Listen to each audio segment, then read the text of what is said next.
Mas aquele homem, louvado seja Deus, como ele sendo pastor de ovelha, cuidador de ovelha, muitos que moram no interior sabem que pastor de ovelha, louvado seja Deus, não existe multidão, existe um. Porque a ovelha é obediente, não precisa de multidão para cuidar dela, louvado seja Deus.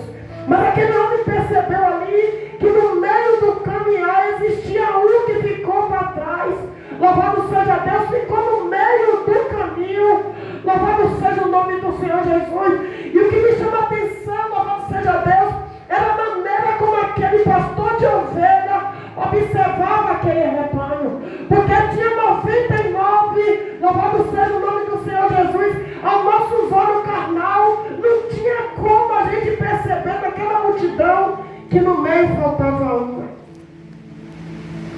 Mas aquele pastor observou. E ele viu que no meio daquela caminhada, uma tinha se perdido. Louvado seja o nome do Senhor Jesus.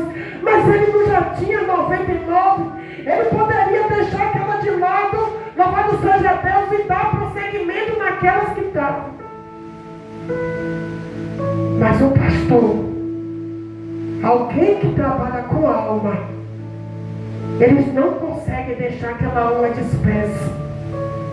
A Bíblia vai dizer que ele pegou aquela 99, ele colocou lá no aprisco, ele deixou lá juntinha e foi atrás daquela que estava desgarrada do rebanho.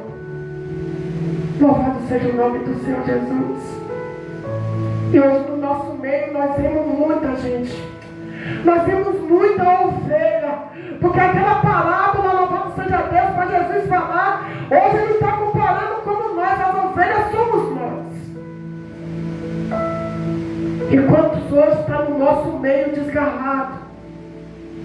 Saiu do aprisco, estava no meio, mas lá no meio do caminho se perdeu, por ouvir muita coisa, por estar no caminho errado, louvado seja Deus, ou por dar um filho que não era para dar. E aquela ovelha ficou dispersa e se perdeu no meio do caminho. Mas a Bíblia vai dizer que aquele pastor, ele não deixou ela